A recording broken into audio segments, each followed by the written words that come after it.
Bonjour tout le monde. Je me présente, je suis Dr Timimi Fatem Zahra, je suis responsable scientifique à la société Megaflex. Brièvement, je vais vous présenter la société. C'est une société spécialisée dans l'importation et la distribution de matériel pour les laboratoires d'analyse médicale et aussi pour la recherche scientifique, donc tout ce qui est relation avec le diagnostic des laboratoires de biologie médicale et la recherche scientifique.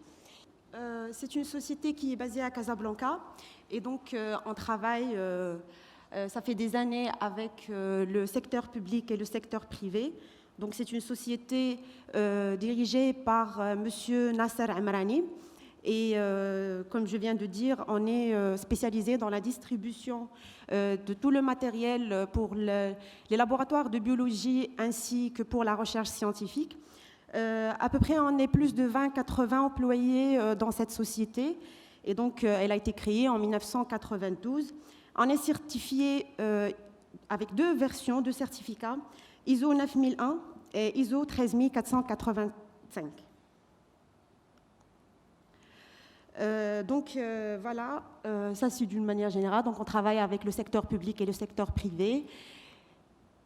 Et nous avons une nouvelle identité afin de challenger, et ceci à travers tout ce qui est moléculaire. D'où le nouveau logo de Megaflex qui est celui-là. Voilà. Et je cède la parole à Hervé pour présenter sa partie. Et en fait, avant, ce sont les deux certificats, pardon Hervé, ce sont les deux certificats ISO.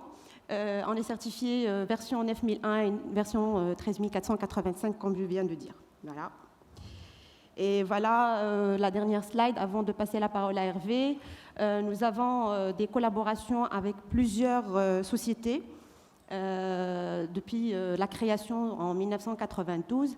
Et récemment, en 2021, on collabore avec Illumina. Et très récemment, en février 2022, on collabore avec Agilent dans toute la partie de la génomique. Voilà.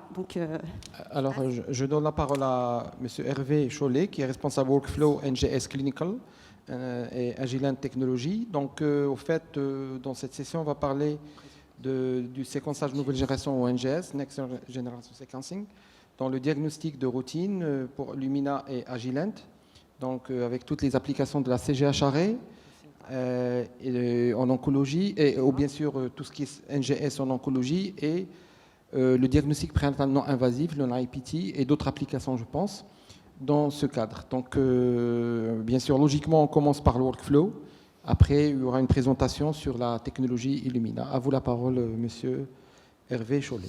Bonjour à tous et je remercie Megaflex de me donner l'opportunité de venir vous parler aujourd'hui et de vous parler des solutions Agilent pour la clinique.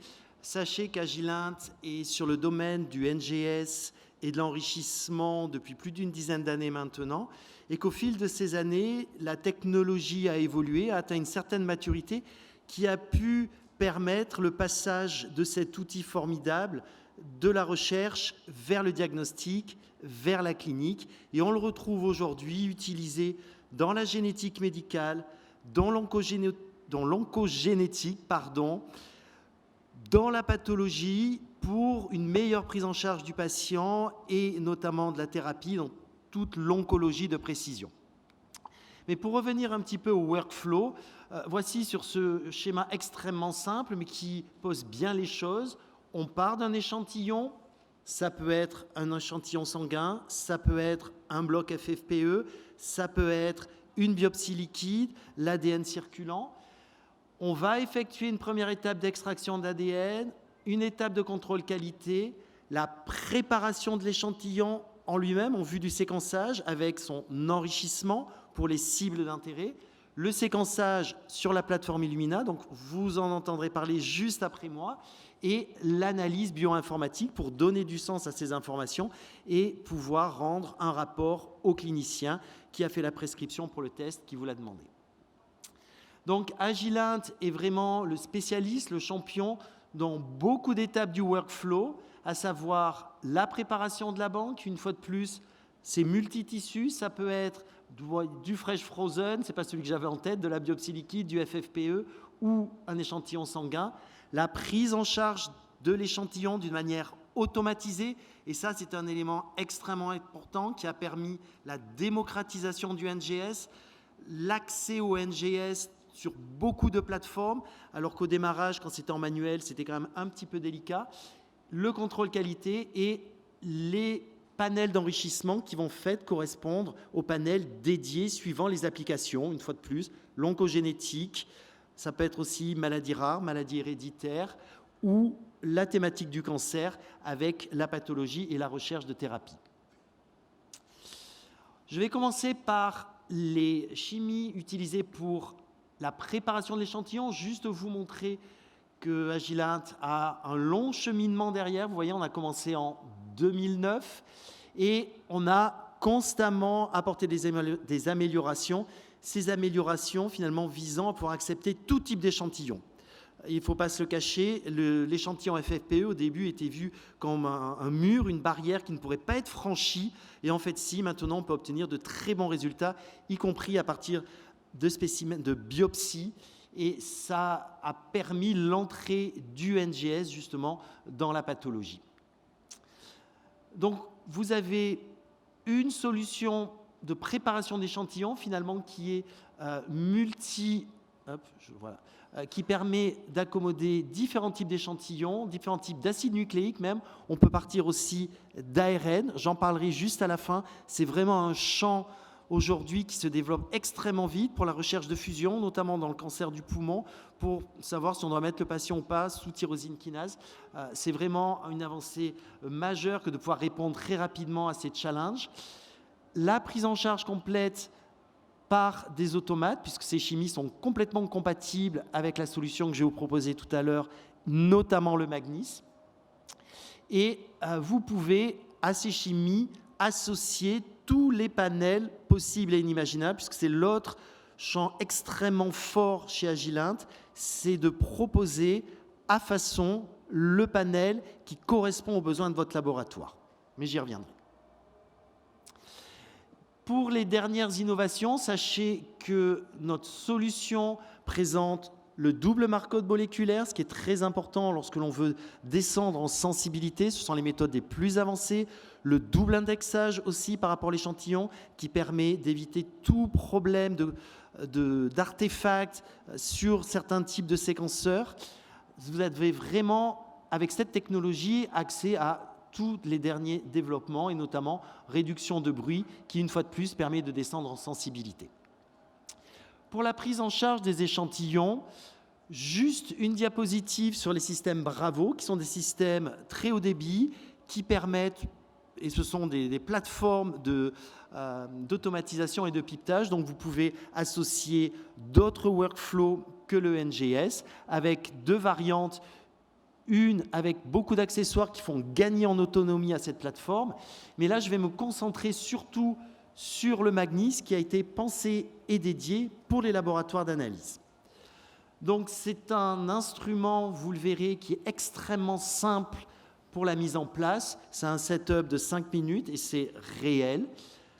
Il est totalement autonome, donc ça aussi, c'est un gain extraordinaire. On peut parfaitement, et c'est comme ça que l'emploient les gens le plus souvent, préparer le plateau en fin de journée, il tourne tout seul pendant la nuit et le lendemain, les échantillons sont prêts pour être passés sur le séquenceur.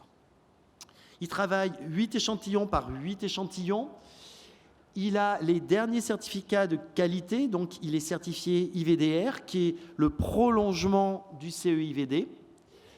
Il contient, ça a son importance quand on est en diagnostic, de manière intégrée des lampes UV qui permettent de faire des cycles de décontamination, puisqu'on travaille avec de l'acide nucléique. Les UV vont venir les casser et donc on élimine ces problèmes de contamination.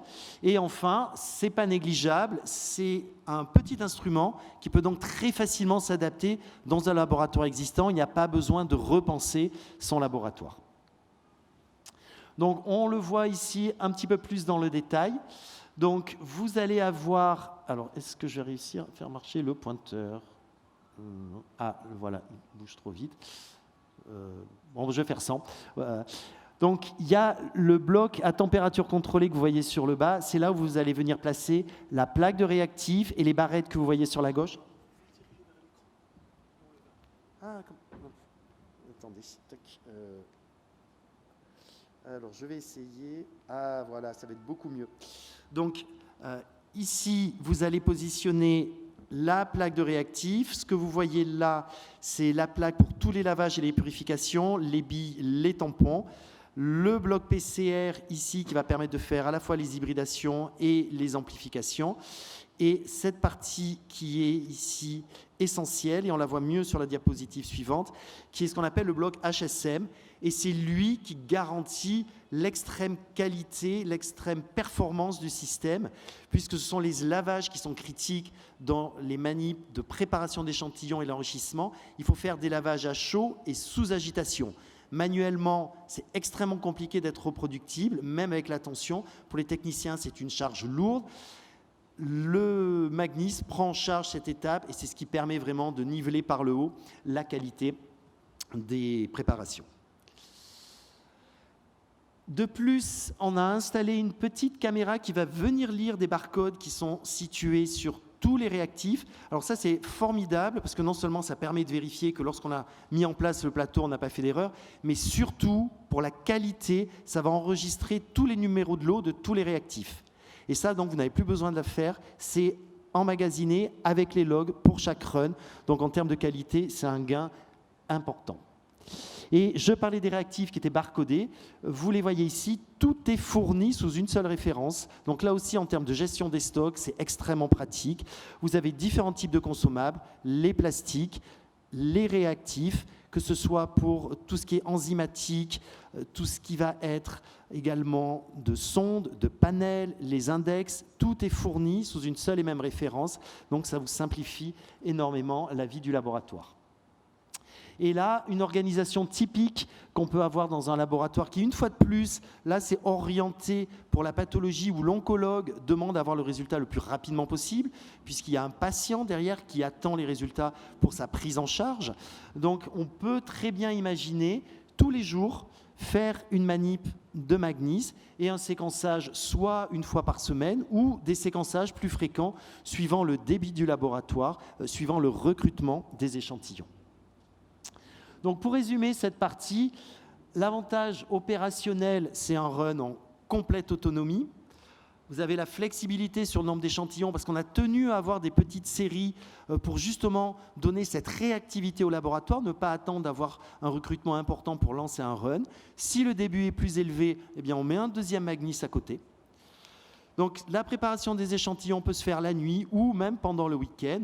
Et pour tout ce qui est commande, vous avez une gestion simplifiée puisque vous n'avez plus qu'une seule référence à commander. La gestion de la qualité au laboratoire, donc non seulement c'est un instrument qui est IVDR, donc pour l'accréditation, c'est un plus indéniable, et également pour l'enregistrement quotidien des lots de réactifs, tout ça va être pris en charge par l'instrument. Diminution du taux d'échec, parce que forcément, comme on est dans la qualité supérieure, des échantillons qui parfois ne passaient pas en manuel, là, ils passent tout le temps. Et ça, on l'observe pour les laboratoires qui ont mis le Magnis en place chez eux, alors qu'ils travaillaient avant en manuel, leur taux d'échec et de repasse a significativement chuté. Et également, un point très, très important à mentionner ici, ça va être l'accompagnement qui va vous être fourni par Megaflex pour la mise en place et au besoin l'intervention. Je passe, c'est juste le résumé de ce que j'avais dit. Maintenant, l'enrichissement par capture a un impact extrêmement important parce que ça vous permet la flexibilité et l'évolutivité de vos panels. C'est-à-dire que suivant les recommandations des sociétés savantes, suivant l'apparition de nouveaux biomarqueurs à rechercher, vous gardez votre solution, mais vous la faites évoluer en rajoutant des cibles. Et ça, c'est vraiment une spécificité aussi de la solution Agilent, c'est de permettre cette flexibilité.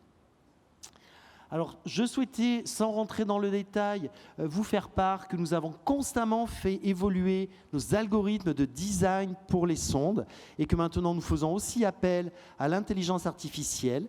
Et c'est ce qui nous permet comme ça d'avoir les designs les plus performants possibles, sans quasiment d'étape d'optimisation. Donc ça, c'est un plus phénoménal. Et pour vous présenter l'offre, on a 3 types de possibilités. D'une part, une offre catalogue, la possibilité également d'avoir accès à ce que l'on appelle des community design. Donc ce sont des panels qui ont été développés par des utilisateurs qui les ont validés et qui décident d'en faire profiter la communauté scientifique. Et la 3e option, et qui est clairement celle qui est la plus utilisée par son attrait pour les laboratoires, c'est les solutions à façon. Vous nous proposez la liste de gènes ou de cibles qui vous intéressent et on prend en charge la réalisation de votre design. Et ce, sans surcoût ni un ticket d'entrée très élevé, puisqu'on a des formats même de 32 échantillons. Quelques mots sur les différents types de sondes que nous avons, parce que nous avons des bases de données de sondes préexistantes. Comme je vous ai expliqué, on fait appel maintenant à l'intelligence artificielle pour aller choisir les meilleurs.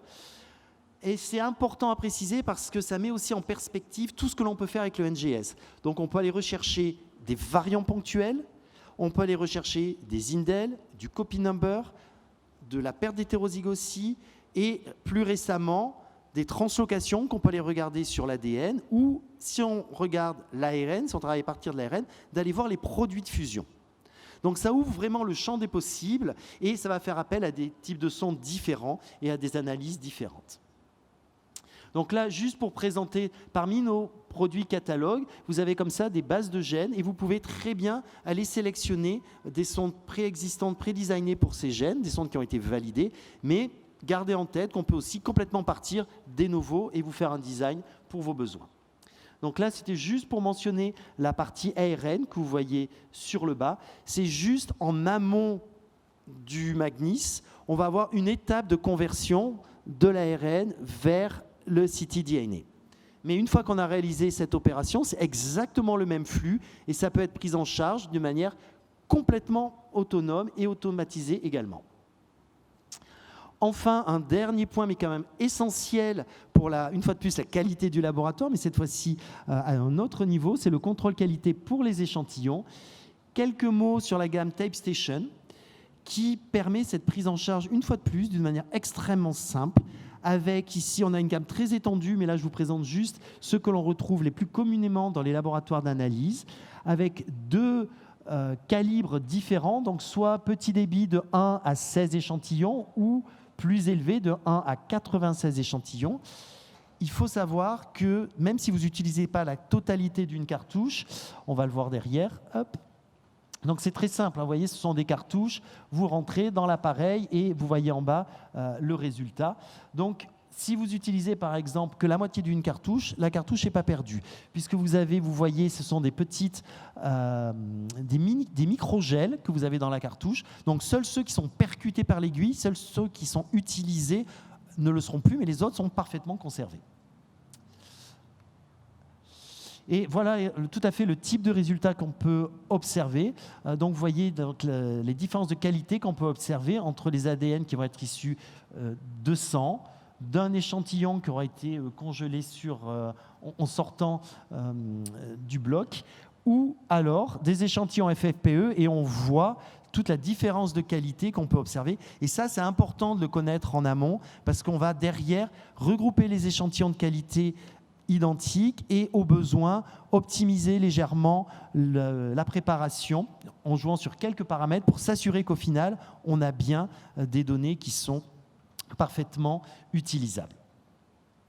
Donc, on retombe sur cette première diapositive qui est celle par laquelle j'ai ouvert la présentation. Donc, je suis allé très vite, mais je suis ici pour répondre à vos questions derrière.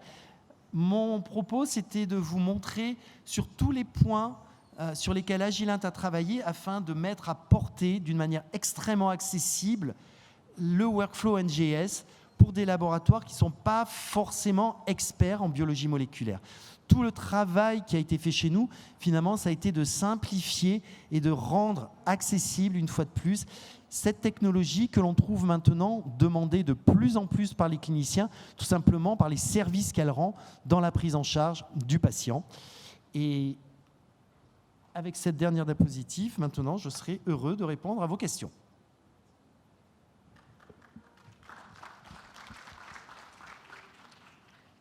Merci, Monsieur Hervé. S'il y a pas, avez-vous des questions concernant tout ce qui est présenté?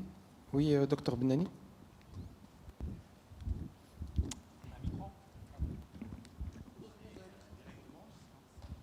Merci.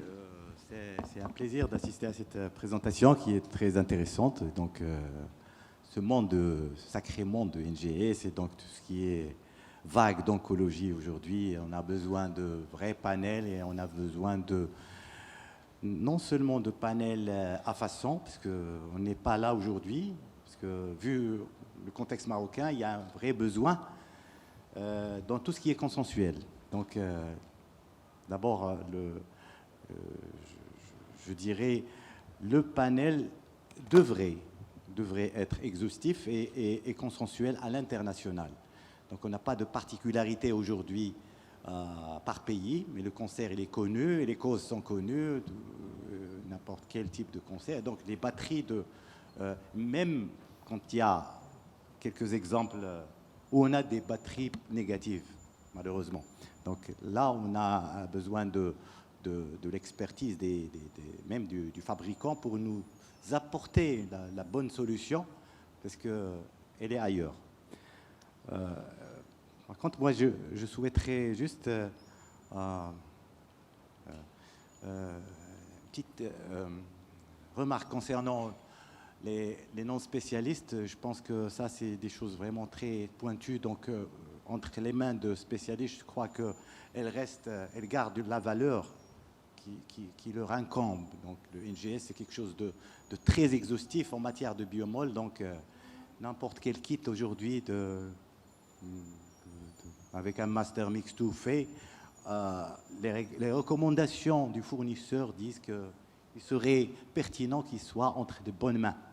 Et donc, moi, je suis un peu sceptique. Ce n'est pas un point of care qu'on peut donner à n'importe qui, mais c'est vraiment des étapes et les spécialistes savent exactement quels sont les enjeux de chaque étape, ne serait-ce qu'une extraction à partir d'une pièce. Et on peut passer à côté.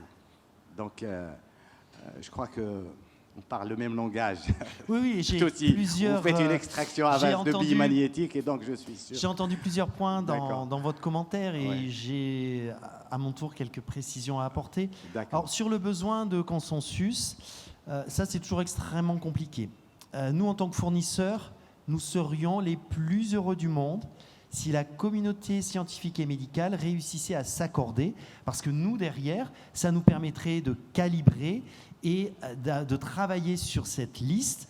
Alors, j'ai un exemple qui me vient en tête. Là, j'en ai pas parlé, parce que c'est vrai que j'ai plus axé sur la prise en charge des patients en oncologie. Mais comme je le disais, le NGS est extrêmement utilisé de nos jours aussi pour la prise en charge de l'errance thérapeutique, pour la prise en charge donc de la maladie rare. Et là, il y a un panel qui répond très bien, c'est l'exome. Donc là, j'en ai pas parlé, c'est un produit sur lequel on a pu se focaliser. On a commencé avec l'exome, on a sa version 8. Là aussi, on a bénéficié de tout l'apport de l'intelligence artificielle pour aller gagner en performance les derniers petits fractions de pourcentage pour s'approcher du panel parfait. Mais là, c'est une situation qui est finalement assez simple sur le papier, dans la feuille de route, puisqu'on s'intéresse aux séquences codantes, même si maintenant, le nouveau challenge, c'est d'aller regarder certains promoteurs, certaines régions non codantes, parce qu'on sait aussi qu'ils ont leur importance. Dans les thématiques plus pragmatiques de la clinique, du diagnostic, tous les gens ne s'accordent pas sur les priorités. Certains veulent restreindre au maximum sur ce qu'on va appeler les variants actionnables. Sinon, que dois-je en faire ? D'autres laboratoires ont une vision un petit peu intermédiaire et se disent « Oui, mais c'est quand même bien de commencer à regarder cette cible-là. Est-ce qu'on la retrouve ?» On pressent qu'on a des thérapies qui arrivent très rapidement, donc on a besoin aussi pour le conseil aux familles, sur la prise en charge, sur le pronostic, d'avoir un petit peu de recul. Donc il nous faut un outil pour regarder. Le mélange de ces sensibilités, je dirais, qui peuvent être sous je dirais, l'influence soit du chef de service quand on est dans un hôpital ou de la volonté du laboratoire de se positionner par rapport à son offre, fait qu'on a un paysage très hétéroclite. Et ce que l'on observe, nous, en tant que fournisseurs, c'est très rarement les mêmes demandes, sauf dans certains secteurs très établis. Et là, on les a, les panels. Dès que les gens, la communauté médicale tombe sur un accord, ben forcément, le panel, il est là, il est tout prêt. Mais on est rarement dans cette situation, je dirais. Et ce qu'il faut prendre en compte aussi, c'est le recrutement du laboratoire. Parce qu'on peut connaître très bien les cibles pour telle pathologie. En revanche, le recrutement des échantillons va varier d'un laboratoire à un autre. Donc, dans cette idée d'avoir le panel qui colle le plus à leurs besoins, il y a encore de la place pour le panel à façon. En tout cas, c'est le message que l'on reçoit, nous, de nos utilisateurs. Ensuite, par rapport à l'expertise, bien évidemment qu'il est important, et dans le process d'accréditation d'un laboratoire, il y a très souvent des audits, et les auditeurs sont là pour attester que les gens qui sont en charge du process de l'échantillon connaissent tout simplement la technologie, et c'est en mesure de repérer s'il y a des failles et s'assurer qu'on aura un résultat qualitatif. Lorsque je dis qu'on a travaillé à rendre accessible, c'est surtout en allégeant les tâches. Un protocole d'enrichissement tel qu'il est proposé aujourd'hui avec la solution Agilent, c'est ce qui se fait de mieux. Manuellement, c'est pas simple. Il y a beaucoup d'étapes, c'est très répétitif. Il faut être très rigoureux, notamment les étapes de lavage dont je parlais. Et ça, c'est une technicité qui prend du temps pour s'acquérir, notamment pour un laboratoire qui a pu avoir une expertise focalisée sur la biologie cellulaire. On n'est plus du tout dans les mêmes volumes, on n'est plus du tout dans les mêmes niveaux de précision pour le pipetage. Ça peut prendre du temps pour un laboratoire qui souhaite s'ouvrir au NGS, d'acquérir cette expertise auprès de son personnel, de ses techniciens, là, d'apporter des solutions qui ont été vraiment pensées et dédiées pour ses besoins, permet tout de suite d'accéder au NGS, ce qui ne veut pas dire ne pas comprendre ce qui se passe dans l'automate, ce qui ne veut pas dire ne pas maîtriser la technologie, parce qu'au final, il faut rendre un rapport. Il faut être capable justement de repérer les petits signaux d'alerte qui vont faire dire « ou là, je ne rends pas parce que je ne suis pas sûr ». Ou au contraire, même si le signal est faible, de se dire « non mais là, c'est sûr, c'est robuste ». Et là, je ne peux pas, vu le temps imparti, rentrer dans ce type de détails, mais c'est pour vous rejoindre. Oui, le biologiste doit rentrer dans le domaine et va acquérir cette expérience. Il faut qu'il s'imprègne du type de résultat qui est nouveau. Et une dernière question. Est-ce que vous apportez la solution en bioinformatique pour les biologistes? Oui. C'est-à-dire pour la routine? Absolument, absolument. D'accord. Alors, je ne suis pas rentré dans le détail. Certaines applications sont toujours en optimisation, mais on est en mesure, dès à présent, pour certaines applications, d'apporter tout le workflow, y compris la bioinfo, puisque c'est un élément essentiel. Une fois que le séquenceur a produit des séquences, il faut lui donner du sens à ces séquences. Ça passe par un alignement, être capable de détecter les variants, et une fois qu'on a ces variants, il faut eux aussi les remettre dans un contexte clinique. Certains vont s'avérer, et tant mieux pour le patient, n'être que des polymorphismes, donc il n'y a aucun souci. D'autres, au contraire, vont être avec une pathogénicité associée avérée. Donc là, ça a du sens de le communiquer aux cliniciens. Et certains vont même un petit peu plus loin puisqu'ils sont porteurs d'informations par rapport à la thérapie. Et donc, dans cette analyse, il y a toute une prise en charge aussi qui peut être faite par l'interrogation de bases de données qui permettent tout de suite d'arriver sur les variants importants sur lesquels le biologiste doit réfléchir avant de faire son rapport final à l'oncologue, si on est dans le cas du cancer, ou du généticien, si on est dans le cas de la maladie rare. Bonsoir. Oui, Dr. Njlou. Bonsoir. Je vous entends. Merci beaucoup pour votre intervention très importante, très intéressante. Moi, je vois d'un œil de biologiste de routine de laboratoire Et je me demande si, quand vous parlez de recherche et de diagnostic, les frontières, est-ce qu'elles sont très limitées ou bien elles sont précisées? Et puis, quand on parle de certification, enfin, d'autorisation FDA, est-ce qu'on parle du matériel ou bien on parle d'analyse? Est-ce qu'il y a des analyses qui sont certifiées FDA ou non?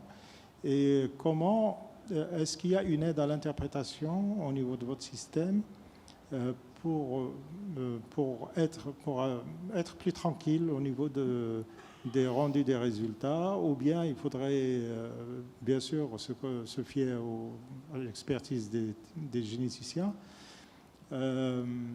Voilà. Et puis, quelle série faudrait faire au niveau des analyses? Est-ce que c'est une série, parce que bon, il y a une plaque qu'on peut couper en deux, mais est-ce qu'on peut utiliser une partie dans le cas d'une urgence, par exemple? Merci. Alors j'ai retenu 4 points. Si j'en oublie un dans le fil de mes réponses, n'hésitez pas à revenir vers moi. Je vais commencer par la fin. En termes de série, ça a été une question qu'on s'est posée longuement. Quel est le chiffre magique qui puisse répondre au maximum de besoins? Et néanmoins, ne pas être trop petit pour permettre un certain débit. Donc on s'est arrêté sur 8. Vous pouvez effectivement lancer un run si vous n'avez que 6 échantillons, il n'y a aucun souci. En revanche, les 2 puits non utilisés seront perdus. Voilà, ça, c'est une des limites du système. On vous fournit, vous n'avez plus aucune préparation, et ça, c'est quand même aussi en termes de qualité, c'est très très important. Il n'y a aucune préparation de mélange à faire. Avant tout, vous sortez suivant le type de réactif, soit du réfrigérateur à 4 ou du congélateur à -20, vous homogénéisez et c'est tout, vous posez. Le côté un petit peu contraignant de cette avancée, c'est qu'en revanche, on est dans un format fixe et il est de 8. Ensuite, par rapport à l'interprétation, l'accompagnement qui est fait, ça rejoint mon propos précédent de parler de remettre dans un contexte clinique. Et effectivement, pour l'analyse bioinformatique, on a notamment 2 modules, un qui va s'appeler ALISA Reporter.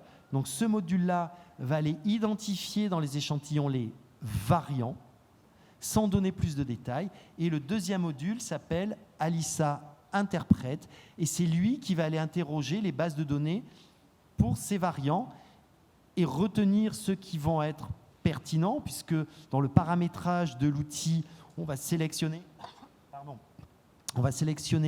le domaine dans lequel travaille le laboratoire pour ne conserver que ce qui a du sens.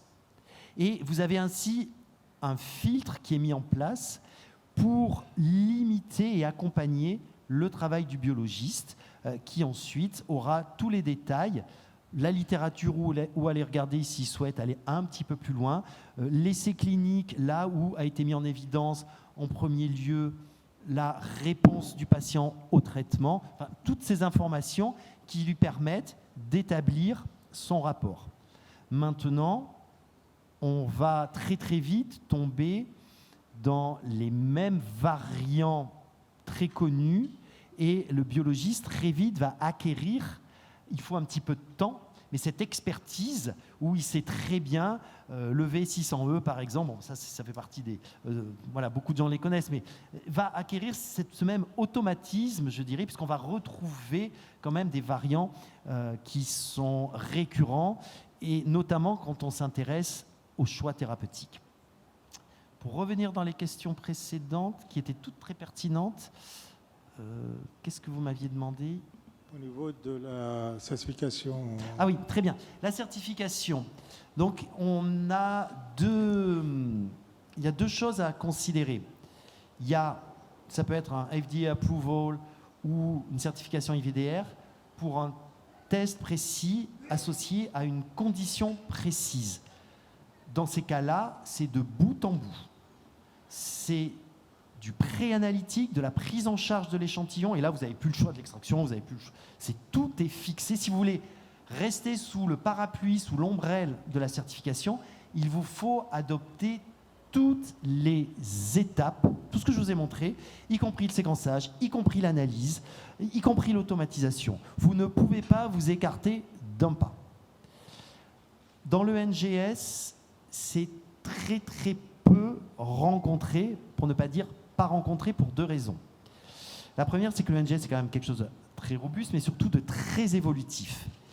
Et quand on discute avec les professionnels, ils préfèrent avoir des certifications de certains morceaux du workflow, mais du coup, on n'est plus dans une prescription précise, on n'est plus dans du compagnon diagnostic, au sens pur du terme, et il va y avoir des briques qui vont être certifiées.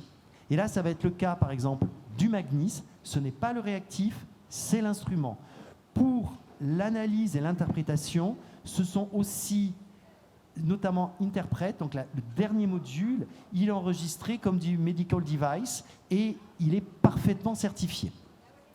La partie ALISA Reporter, où là, vous allez avoir ce qu'on appelle le variant calling, donc l'identification des variants, ça fait appel à des pipelines d'analyse qui sont en constante évolution parce que le domaine n'est toujours pas arrivé à un stade où les choses sont figées. Et à partir de ce moment, il est pour le bénéfice de tout le monde, de rester dans une certification qui se fera au laboratoire, qui permet de pouvoir adapter les besoins, enfin pas les besoins, les outils aux besoins. Et c'est la situation actuelle. Donc on fournit des briques qui facilitent grandement l'accréditation et qui permet ensuite de rendre du résultat d'une manière, tout en étant...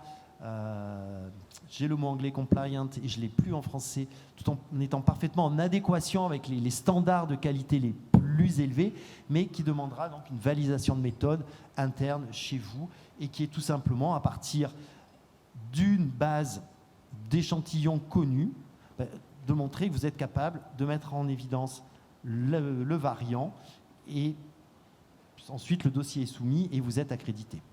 Mais ça, on est dans une situation, je dirais, à mi-chemin. Tout ce qui peut l'être, tout ce qui est stable, on le fait. Tout ce qui reste variable, c'est le laboratoire qui va le mettre en place. Mais oui, dans le NGS, c'est vraiment la tendance du moment parce que c'est trop dynamique pour pouvoir fixer et poser les choses. Il me semble qu'il y avait un autre point. Oui, sur recherche et diagnostic. Oui, alors pour moi, c'est très clair. Ça n'est pas forcément pour tout le monde. Il peut y avoir une certaine porosité.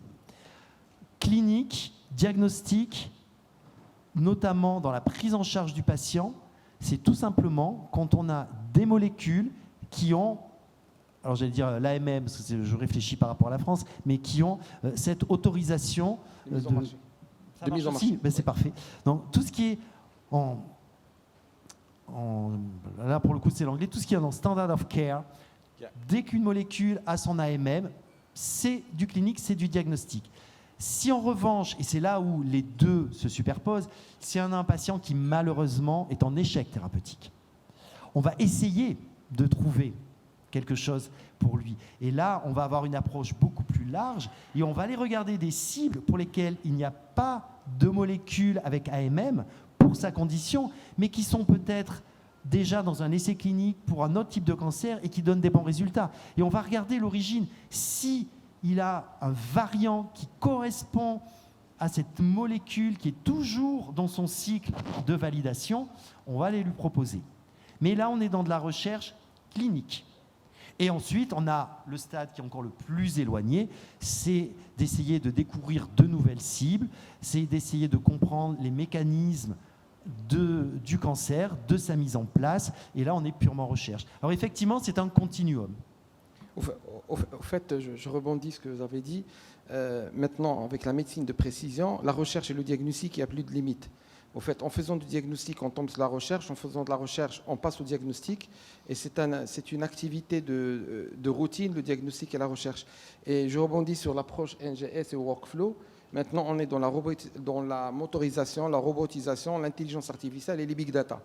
parce que les big data s'alimentent par les intelligences artificielles s'alimentent par les big data en utilisant de l'intelligence artificielle qui actuellement, comme a dit M. Hervé, qui peuvent être accréditées, qui peut être FDA ou autorisée pour le diagnostic. Vous pouvez on valide des workflows.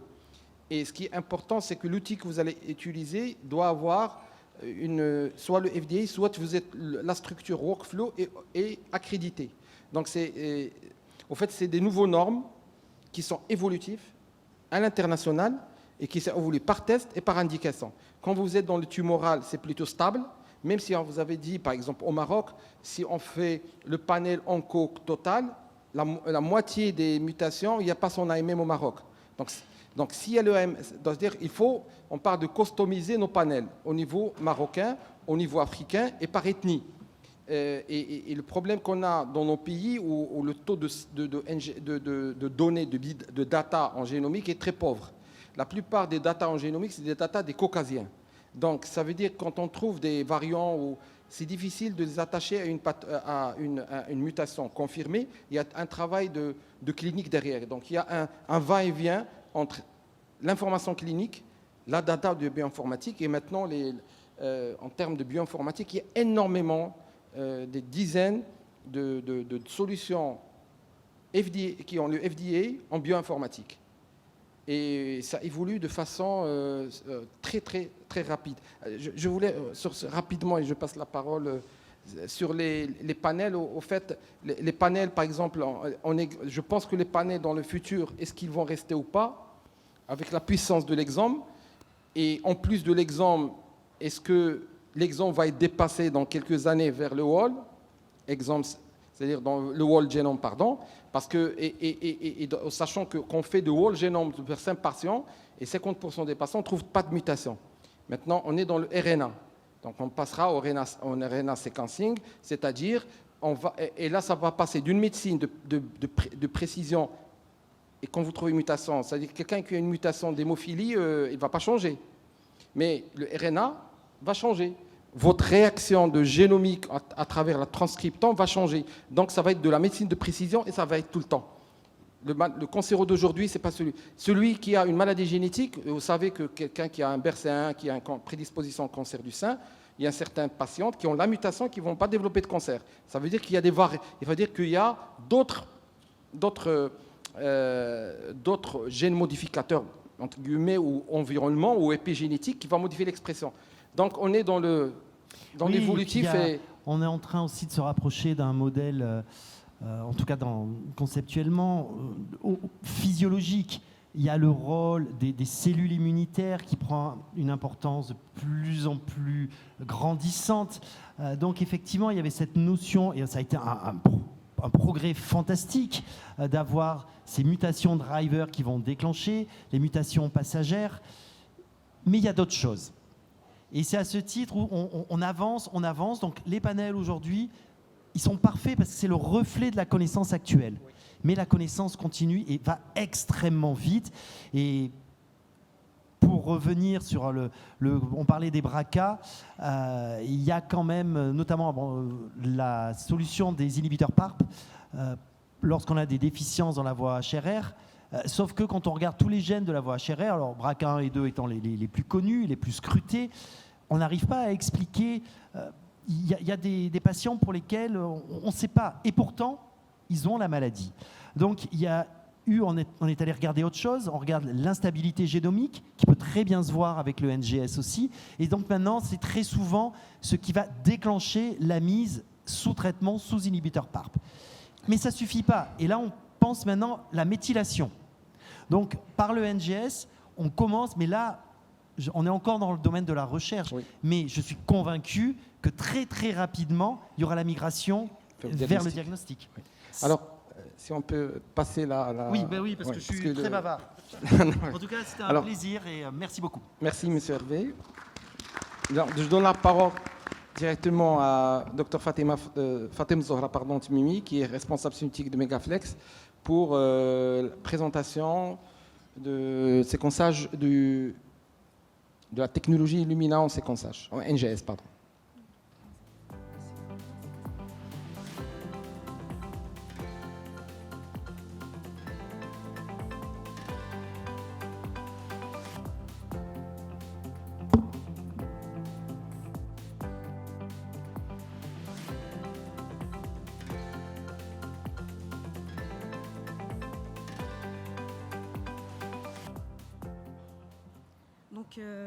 voilà, j'enchaîne avec la technologie Illumina. Donc, ma présentation sera portée essentiellement sur l'apport de la technologie Illumina dans le diagnostic clinique. Pour les personnes qui n'ont pas des connaissances sur Illumina, donc c'est une société américaine qui est essentiellement dont les instruments sont essentiellement destinés au séquençage et également la cytogénétique moléculaire. C'est d'ailleurs le leader mondial dans tout ce qui est séquençage et c'est la seule société en fait qui permet la cytogénétique moléculaire sur 2 systèmes qu'on verra par la suite en détail. C'est le iScan et le NextSeq 550. Il est nécessaire de prendre quelques notes sur Illumina. Donc, si on s'amuse à chercher Illumina sur PubMed, qui est la plateforme de tous les articles scientifiques, donc on va trouver qu'Illumina, elle est citée à peu près 11 195 fois par rapport aux autres sociétés qui font le séquençage. Et donc, aujourd'hui, le génome humain représente énormément de choses. Ça nous permet de savoir tous les gènes responsables de notre physiologie, des maladies.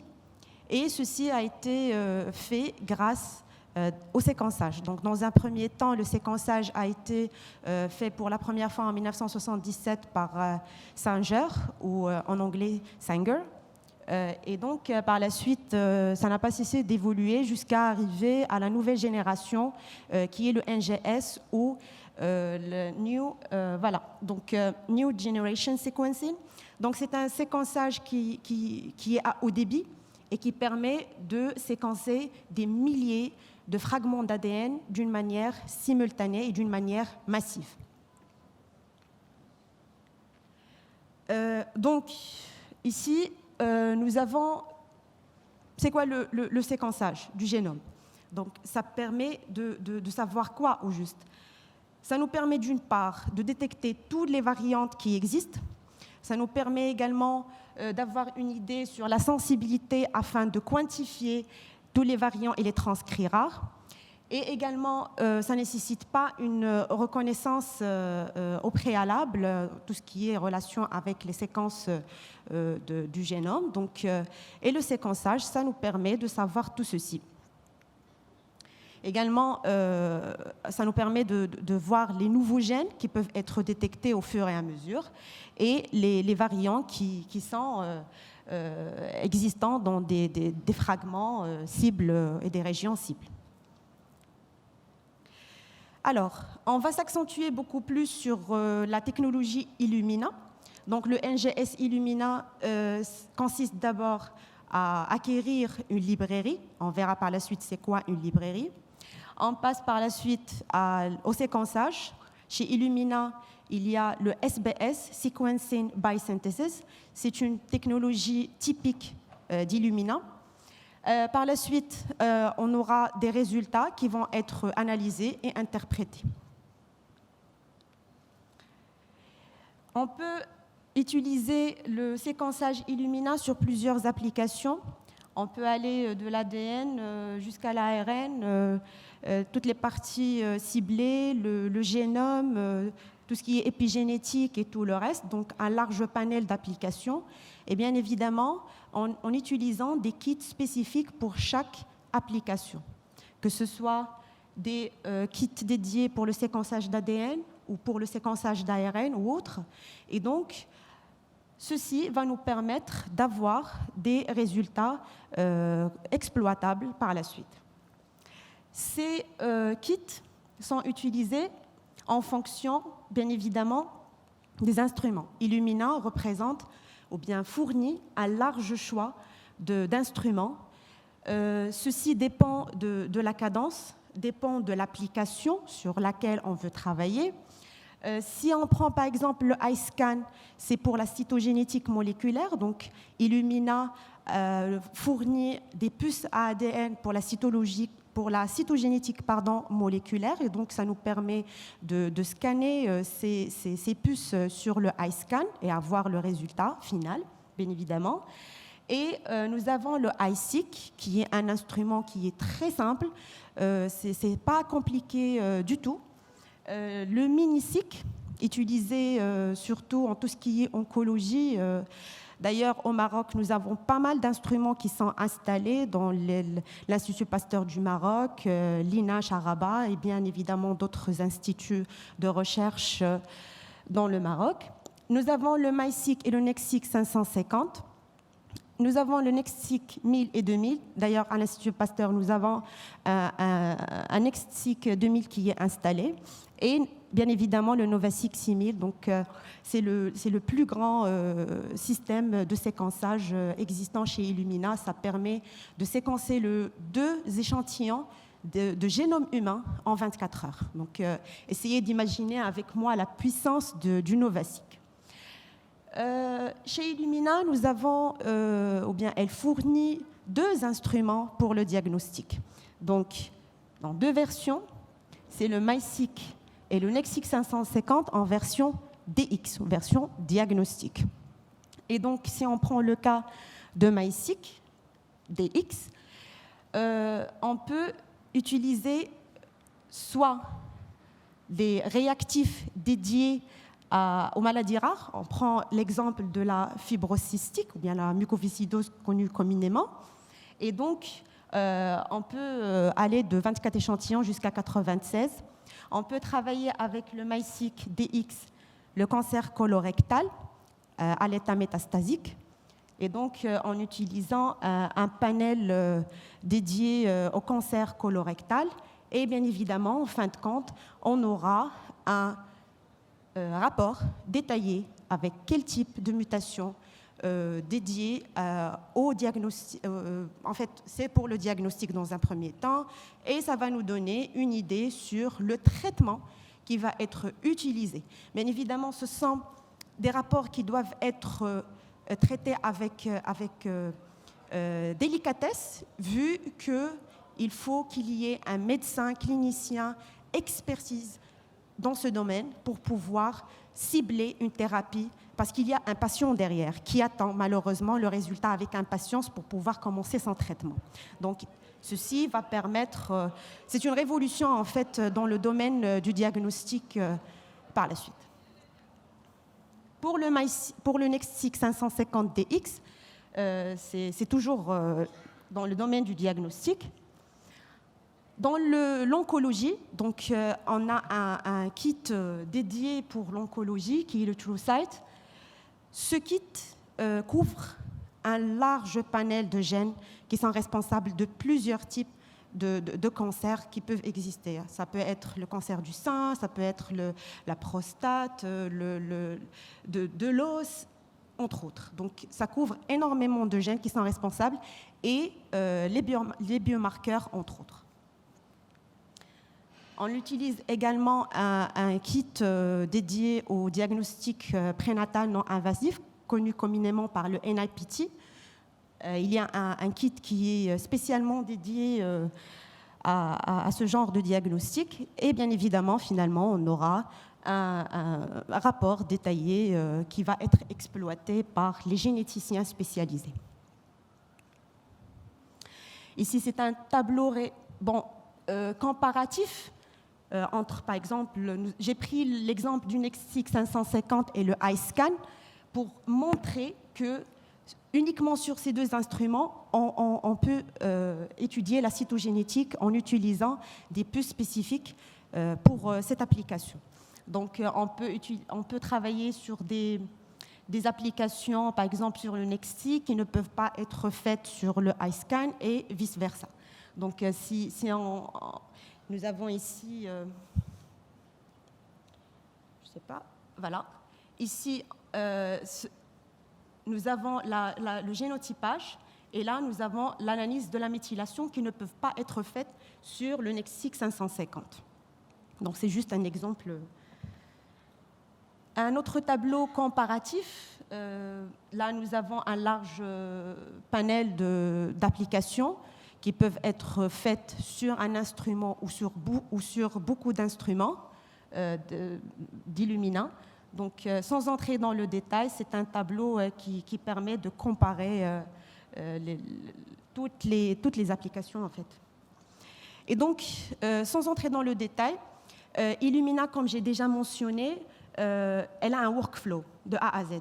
Donc, le workflow d'Illumina consiste dans un premier temps, bien évidemment, il faut préparer nos échantillons avec une extraction et une purification.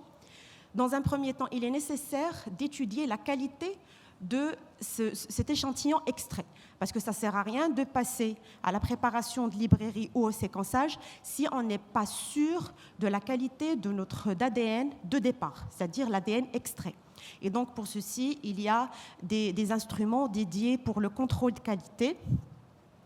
Et voilà, donc pour la préparation de librairie, c'est quoi une librairie en fait? Donc c'est un fragment d'ADN d'intérêt qu'on va séquencer qui est tout simplement lié à des adaptateurs.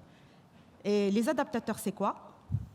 Donc ce sont des oligonucléotides en fait qui sont constitués de 2 régions P5 et P7, des index, ce sont des codes à barres qui vont permettre de séquencer plusieurs échantillons à la fois. C'est comme un nom qui est dédié à un échantillon X pour pouvoir faire la différence entre les différents échantillons. Et nous avons les régions pour l'hybridation des primers de séquençage. Donc, les régions P7 et P5, c'est essentiel pour la formation des clusters. On verra par la suite c'est quoi un cluster.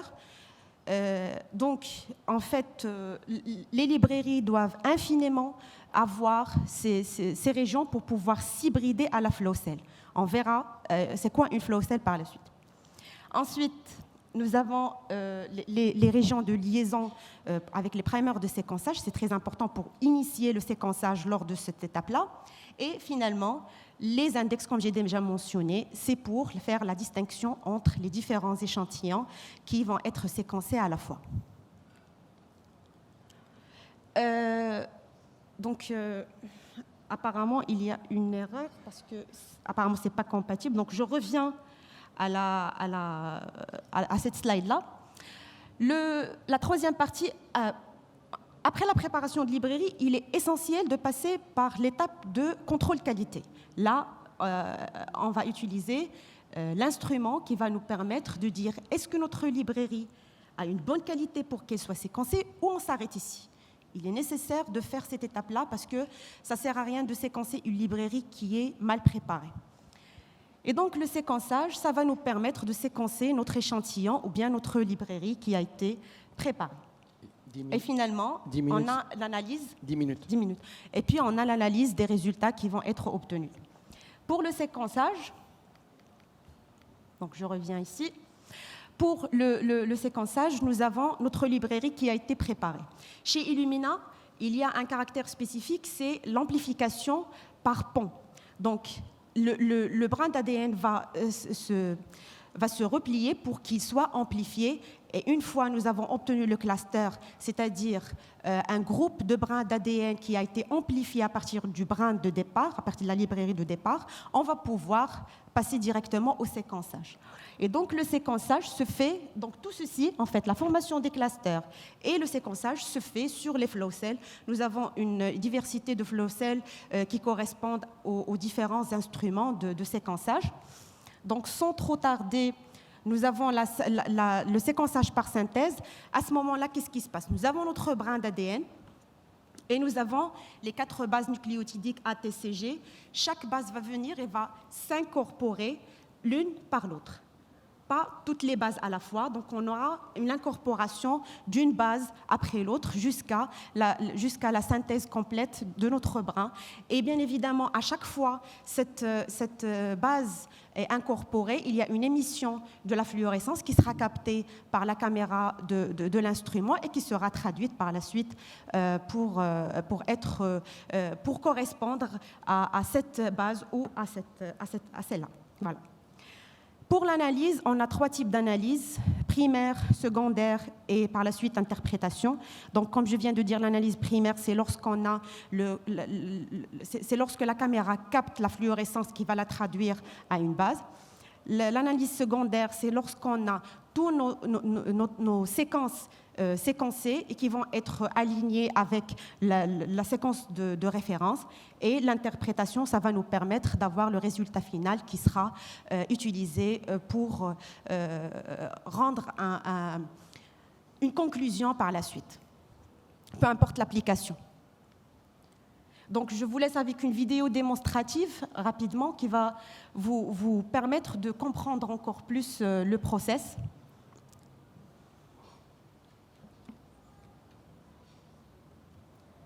Donc ici, nous avons une flow cell sur laquelle notre librairie va s'hybrider. Notre librairie qui a été déjà préparée à travers les P7 et les P5. Ce sont des oligonucléotides qui sont complémentaires aux oligonucléotides qui existent sur la flow cell. Voilà notre librairie. Elle va s'hybrider avec les oligonucléotides complémentaires qui existent sur la flow cell.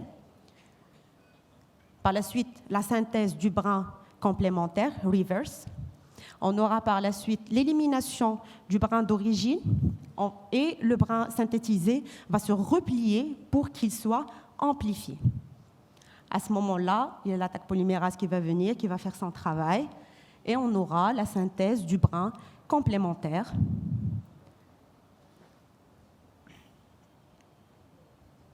Voilà, donc on a l'alignement, forward et reverse.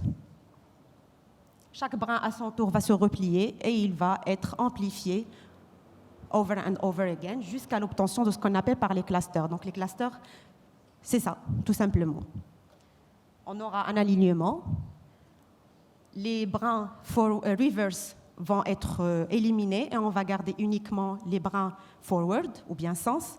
L'extrémité 3' va être débloquée pour ne pas avoir des replis et comme ça on aura une amplification une seconde fois. Là c'est le séquençage, comme je viens de mentionner l'incorporation des bases une par l'autre. À chaque fois il y a une émission de la fluorescence qui sera captée par la caméra de l'instrument et qui sera traduite directement par une base, tout simplement. Donc ceci se fait jusqu'à la synthèse complète de brins d'ADN.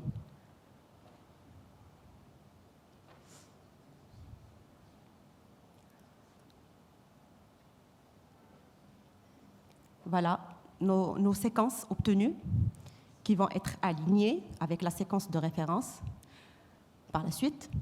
Donc ça, c'est la partie forward. Maintenant, de la même manière, mais avant, il faut lire les index. Parce que même les index, puisque ce sont des oligonucléotides, vont être lus. Et donc, toute la partie en fait qui a été préparée va être lue. Comme ça, on va pouvoir faire la distinction entre les différents échantillons qui vont être séquencés. Parce qu'on peut séquencer un large nombre d'échantillons.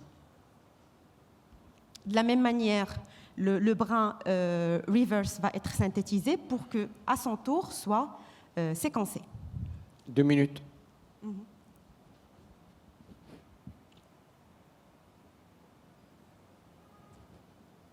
Voilà de la même manière.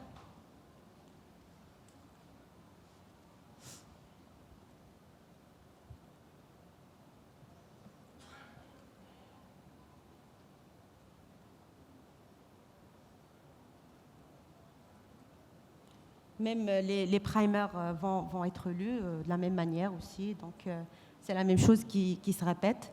Et lorsqu'on va obtenir tous les fragments séquencés, on va les aligner avec le fragment de référence qui existe déjà. Et donc, à ce moment-là, on aura toutes les parties qui ne se ressemblent pas, qui vont être détectées comme des mutations, que ce soit des insertions, des délétions ou autres. Voilà, c'est l'alignement, c'est l'étape de l'alignement. Et donc, on aura le résultat final.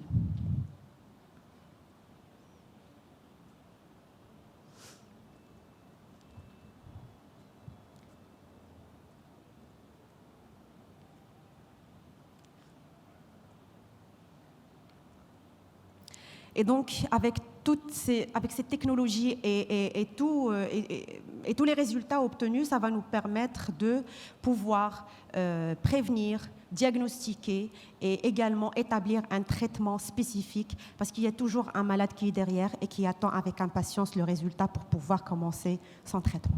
Voilà, je vous remercie de votre attention. Merci, Dr Tamimi. S'il y a des questions de la salle. Oui, professeur Nater.